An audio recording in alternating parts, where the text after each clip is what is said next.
I'm trying to decide how like formal I want to make this or not formal, and I don't like seeing not seeing you because the lights are really bright. My name's Andrea. I've been going to Simplicity for off and on probably 3 years, but really faithfully like about a year. I have a church story, lots of stories, and none of them are good until here. So I'm going to open with a Rachel Held Evans quote. I'm a Christian, I concluded, because the story of Jesus is still the story I'm willing to risk being wrong about. And so that is what this is about. I come from third generation Assembly of God. Any other Assembly of God people? We lived at church. My mom, my grandma helped build the church. She was our matriarch. We were there till midnight on Sunday nights. I teased on those pews. So they were my family. They were what I knew. And my grandma was the kind of lady that she could disagree with church people, and she would be so graceful. And she'd be like, oh, I totally disagree with you. And they'd be like, it's all right. You're old and senile. You can disagree with us. It's okay. We're not kicking you out. But the rest of your family, don't ask too many questions and don't disagree too much. I can say that 80% of my childhood years are good memories of church. And then that all shifted around the time, and I don't, maybe other people can relate, when politics started becoming such a part of church. And it began to create this division, and it was more nationalism. I have a word for that now, than it was church. It wasn't loving everyone. It was loving those who agree with you. And if you disagree, well, then we'll take care of you in the most loving way possible, which I'll get to. So I had started to question everything. I was in leadership. I didn't like how other people were treated. I didn't like how other people were shunned and put out to pasture, if you will, if they disagreed, out of love, of course, because we can't have any division and we can't have any disagreement. So we'll just quietly show you the door. We won't say very much. It'll all be secret. No big deal. But then came me. And I'm not really a quiet person. And I don't like it when other people are treated poorly. But I don't think I ever realized what it really felt like to be kicked out by everyone you knew and you thought loved you. So I worked at a bank back in the day. I'm from a little town in Northwest Iowa where everybody knows your business. 11,000 people. There's like 2 Pentecostally charismatic churches in the whole town. And I got a phone call from my pastor. And up to that point, I wasn't scared of meetings at all. I thought, yeah, it's no big deal. But then he said, hey, we're going to have half of the board there. And also a few women from the women's board, because men and women can't, they're not equal. So they can't be on the same board. Men are so much smarter than us. I love you all. And so I was like, well, this feels a little weird. Like, am I being called into is this a jury? Like, are you gonna crucify me today? And that's exactly what it felt like. And the answer was basically yes. So I'm like, well, I think I should be able to bring somebody with me. Nope, you can't. Well, I'm a grown-up. Yes, I can. You don't own the rights to who can come with me to something, which created a whole nother thing. But so I brought this sweet lady who said, I never would have believed what happened if you wouldn't, I wouldn't have believed you. If you would have told me later, I would have been, it is over anxious, overthinking Andrea, who's given me an interpretation of this situation that is full of emotion. And that's not what really happened, but it is what really happened. It was a paper full of, you're divisive, you have a Jezebel spirit. You are rebellious. And oh, by the way, the youth that you love, you're not allowed to talk to them in public anymore. We've met with the parents. You're a bad influence. Okay, well, that made me feel icky. And And so that's the beginning. And I don't even think I've begun to deconstruct yet. But of knowing that you can actually have people you knew your whole life who just put you to the wayside because of love. And it was asked in that meeting, one of them, there were 4, if Andrea was bleeding literally and cut and bruised, and she was laying alongside the road, would you not stop for her? And the answer was no, out of love. And to my friends, it was said, if you would stop being her friend, if you will just not talk to her, you do not have to go through these meetings either. Who does that, y'all? The church. Out of love, which didn't feel like love at all. It didn't feel like Jesus. It didn't feel like anything. And instead, I walked out with a bunch of PTSD that just egged on my anxiety that I already had. We all have our family stuff. We all have our family dysfunction. It's a whole other thing when people you trust and people who should love you don't. And they tell you it's okay to not, in the name of Christ. Because that isn't Jesus. So I go on to another church, because it's what you do. And I'm still like, Jesus is still okay. It's okay. It's okay. I'm just going to throw out all the doubt I have going on in my head, and I'm just going to go on. And so I did. And then my dad got sick. And it's one thing to go through, I think, death with like your elderly grandmother who's 98 and ready to go, and it's peaceful and it's so fine. It's a whole other thing when it's your dad. And he's not that old, and he doesn't want to die. And you've been raised in an environment that said, if you have faith, he'll be healed. And so I prayed and I believed. And then I sat for 3 days and watched him die and fight. And he wanted to talk to us and he couldn't. And he was angry and he was afraid. And where the hell is God in that? That is where I was already tumbling and my faith was all over the place. But in those moments, something happened. And I didn't understand a God, divine mystery of love, whatever, how they could put me through that. I had faith. I had a little faith. That's all I needed. And he died.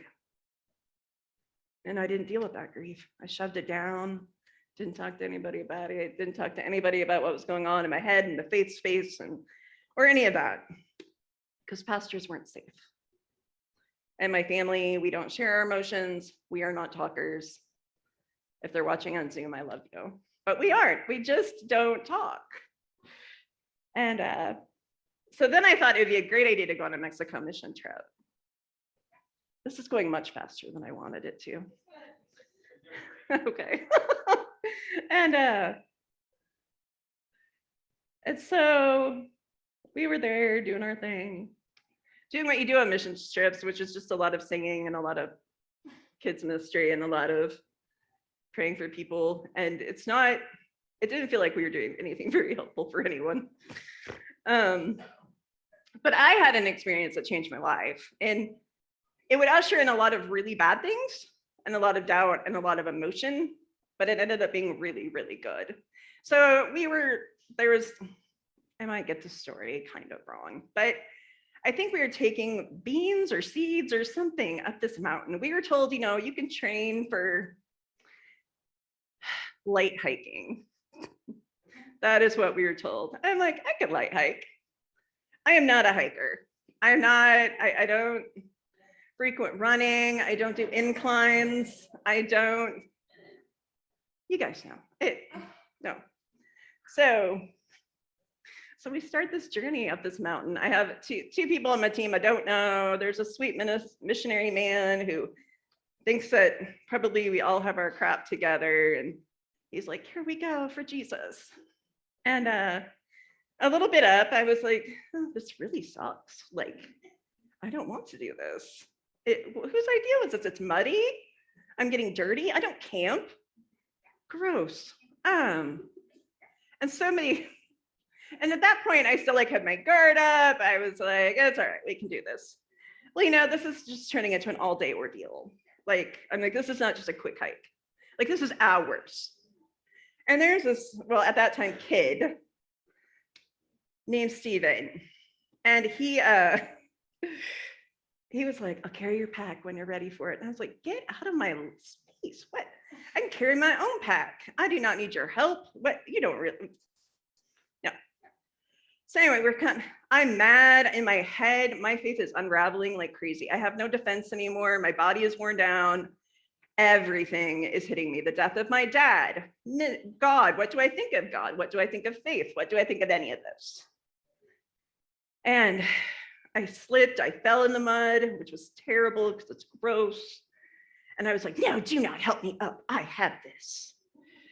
With curse words. And the poor missionary is like, what is happening? Who did we bring? Why did you let her come? She's a leader? What are you doing? Hike continues. And this faithful friend, it turns out we were also being tailed by men with guns. But I didn't know because I was too busy very, very loudly declaring my feelings about everything. I had no idea we were being followed. And it was fine. It's all fine. But all good. All good. They just didn't tell me, which was great. I feel like I'm better for not knowing that. And I'm talking about how I'm like, Lord, I don't understand why the church makes me think that I have to give all my life for ministry and life. I just want a husband and 2.5 children in a house. And I just want a house and just a quiet life. That's all I want. Why is that bad? Well, it turns out it's not bad. But I thought it was a terrible thing to want because the church forever was like, go give your life for the gospel. I don't want to. And I didn't want to at all. But at the top of this mountain, my therapist has a name for it. I don't remember what it is, but it's just like, it was okay to deconstruct them. It was okay to start this journey. And I'll never forget because I had been through this whole thing where people I loved no longer were talking to me. They would walk across Walmart to get away from me. And this person who I didn't know very well, I knew him very well by the time we got to the top of the mountain because he did everything he said he would do. He carried my pack. Some other kid on our trip had taken the water, so I did not have any of that. And he was gone because I am slow. And at the top, he was the only one to cheer me on. And I was like, I am strong. I can do this. I don't need anyone else. I don't need to have a pastor telling me that it's okay what you feel and it's okay. I can climb this darn mountain. But I also realize there's people in your life who will do what they say and who will be your friends. And there are people you can trust. And then I was convinced that moving to Oklahoma was my next great thing in life that I should do. And that person who helped me up the mountain also suggested, that's a great move, you should do that. Knowing that I needed to get out of the toxic environment of which I was in, and it was just time to move. It is so hot up here, y'all. I need a fan. Can you get my fan? There's a fan in my bag. Thank you. Sorry, little break. Otherwise, I'm going to start like pitting out up here, and it's not going to be pretty for anyone. Jay, you were hoarding it. What? Oh, Jay, you're my hero today. That is glorious. And so we moved to Oklahoma. I moved to Oklahoma alone. Had to get rid of my dog. If you know me, that's a real big deal, but I sacrificed my dog to get an apartment here. And then my friend who said you should move here, he said, by the way, I joined the military. I'm only here for 2 more weeks. What are you doing? Well, I knew if I told you, you wouldn't move. Well, you thought right, but thanks. And I continued my deconstruction. I ended up at a church that was very much like the one that kicked me out, thinking that was a good idea, thinking that might be healing for me. And instead it was a terrible decision. It's so triggering. I have so many friends that used to go there here with me today. And church trauma together. And I would sit in life group and I would just be the rebellious one because I'm like, what are you telling people? Stop it. Stop it. We love everyone. We're never called to like segregate and be like, well, you're okay, but you're not okay. Inclusivity is bad. Blah, blah, blah. Diversity is bad. We don't want that. And for sure, we don't want anyone thinking differently because that just causes division. And what are we going to do in a life group like that? So deconstruction continues. I don't know what I think of God. Don't know what I think about faith. But here's the truth. I never let go of Jesus. Like Jesus was never something that I was like, well, Jesus is bad. For some of you, that may not be the case, and that's okay. Some of you, I know some of my friends are now atheists that love that, and that's okay, and that's good for them. Some are probably agnostic. Some are like, I don't know what I am. That is okay. But for me, I ended up going to this conference called Praxis. And I don't know if anybody knows Jonathan Martin. I had started to listen to some of his messages. He was deconstructing at the same time. And I was like, oh, someone who speaks my language, somebody else who's deconstructing, who grew up in the same church environment I did. And so I would listen to him all the time, and I would be on the treadmill at my gym crying because I'm like, it's so good. And thankfully, the gym owner was a very nice man who just probably thought I had a lot of issues, but that's all right. I did. And I went to this conference called Praxis, and Israel spoke there. And he mentioned that he had a church here in Oklahoma City. And I was like, oh, gosh, I could go there. But then I was like, but it's church. I don't want to go to church anymore. But I did. I gave it a whirl. And I have to tell you, we are so blessed to have him as our pastor. That man looked at me when I was leaving and he said, how are you? And for the first time since forever, I was like, he really meant that. And I just start weeping. And I'm like, I'm terrible. Like, I don't even know if I want to be here. I don't know what my faith is. I don't know if I want any faith anymore. I don't even know how to get rid of it because it's just in me so much. And it feels like fire in my gut and I can't let it go. And I want to so bad. And he was like, well, you know what? I'll drive down to Norman. Why don't we meet? Let's talk.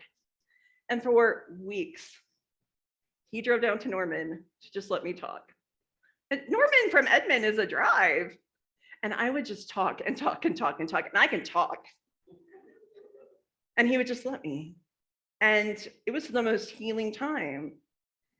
So we had SimplicityOKC, that closed up. And then we had house church for a while. And that was good because it just felt nice. It wasn't church. It was food and meeting around a table, which I think is more holy than a lot of things we do. Come, let's all sit around a really big table and make our tables bigger to fit everyone. And let's eat together because that is holy. And then I met Anthony and he was kind of a surprise. I wasn't really thinking that I would meet anybody that would treat me with the respect and the kindness and the goodness and who would believe in me that way. And I also did not expect to get emotional about that, but truly having a good partner in the middle of deconstruction who may not understand it, but is willing to be like, you be whatever you need to be right now. That is so freeing. And it's never like, I am the husband and the head of the house, and you'll obey me, and we will go where I say we go. That wouldn't have flown with me at all. And he never tried it. Even though he himself was really okay on his faith journey. And he doesn't have any of the baggage that I did because he went to normal church and normal things. And, you know, he didn't have the church drama that if we go to, I'm telling you, it's charismatic churches, non-denoms who don't have that accountability, and it's just crazy town. And there ain't no drama like church drama. I can take any family drama I've had and church drama will top it every time. But so I got married. Yay. Woo-hoo! It was a good day, good day. And then I tried to go back to church. I tried to go to St. A's. I'm like, I could be Episcopalian. That's not bad. I love liturgy. But you know what? As I got pulled and asked to do things, it was so triggering for me. And I was like, no, back off. I don't want to do anything. No, I do not want to do anything. And then when I would, I'm like, this is terrible. Ugh. No, I quit. 1 week, I quit. Tried another thing, I quit. And then I decided maybe I should get some therapy. Maybe I should go talk to somebody who's not a Christian. I think that's really important. Side note, if you're going to find a therapist, I really recommend, if you're deconstructing, do not go to a Christian therapist. I highly recommend that. My sweet atheist therapist was like, what church is this? Like, she had never heard of anything that had happened. And she goes, do you have PTSD? She's like, has anyone ever told you that? I'm like, no. She goes, you like a soldier? I was like, what? She's like, no, yeah, you have PTSD. Every time you go into a church, you are triggering all of that again and again and again and again. And she's like, have you thought about what would happen if you didn't go? And I was like, no. No, you go to church. Like, that's very important. Very, very, very, very important. But came home, talked to Anthony. I'm like, what would you think if we didn't go? Like, I was getting sick, physically ill every Saturday night thinking about going to church. And we were at that point trying Simplicity out. And I love Simplicity. But I was like, I can't. It's so scary. And every Saturday night, I can't just get sick every Saturday night. And then in the morning, beg to go to brunch instead of church. How about we go to brunch? Let's just go to brunch. And he'd be like, don't you want to go to church? No, I don't want to go. But you have friends. I do have friends. I don't want to go. I love my friends. I don't love church. And so long story short, I took a really long break. I was gone for a really long time. And Israel sent me a text in the middle of that. I wish I would have saved it. That was basically this. No matter what you're going through right now, I'm going to be whatever you need me to be, the pastor you need me to be. If you don't want me to be a pastor, I won't be that person. If you just need a friend, I am that person. And if you never come back, I will still be that. And I was like, what? There's like no pride in that, like no insecurity, no like ego. You don't have to come here for me to be a part of your life. And I was like, well, okay, let's do this. I don't know if I'll ever go back to church. I don't know if I'll keep a faith of any kind. And then one day I woke up. I was like, it's time to go back to church. It's just time. I need my people. And you guys are my people. And I think if I could just go on a little bit about Simplicity for a hot second. You know, we talk about what Simplicity means to us, and so many people get up here and talk about what Simplicity means to them. Simplicity to me, it means acceptance, no matter where I am, no matter where you are, no matter where any of you are. I would point to all of you, but I can't see you. I'm trying so hard to make eye contact and I can't. That you get to come here with all of our garbage, because we all have it. All of our trauma, we all have some trauma. All of our insecurities, all of our belief or no belief. I have so many friends who were like, I do not believe in God. Great, do you need community? Because you don't have to believe a lick of anything we sing about. But community, again, and finding a table. I will come back to the table again and again and again. That is holy. I didn't know there could be a place that existed where everybody was so open, like our sweet pastor. Dang it. I knew that was going to happen. I get excited. Thank you, John. And I might have broke it. Okay. John can fix anything. Thank you, my friend. Okay, thank you. It's kind of what, you know, here, just a second. Sorry. All the fans. This is good. It's taking up some time. I think there's tape here for a reason. There's tape over here. There we go. Thank you. See? I wondered why there was a bunch of black duct tape up here. I'm like, that's neat. Okay, there we go. And so I did break it a little. I didn't think there was a church where ego didn't make a difference right away in everything. Like, so many pastors are not willing to give up their pulpit. Israel practically begs to give it up. And is he perfect? No. Israel is not perfect. And I think that's why I love this place. And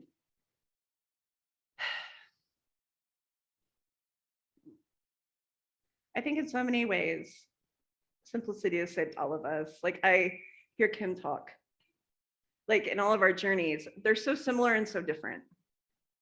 I know so many of my friends who came to see me today, and their stories are so similar. We just realized we couldn't do it anymore, how it was going. There's a whole world. And there are so many people who believe differently than me. And again, I want them to come to the table. And people of different ethnicities than me, and people of different sexualities than me, and people who can teach me so many things that I didn't know growing up.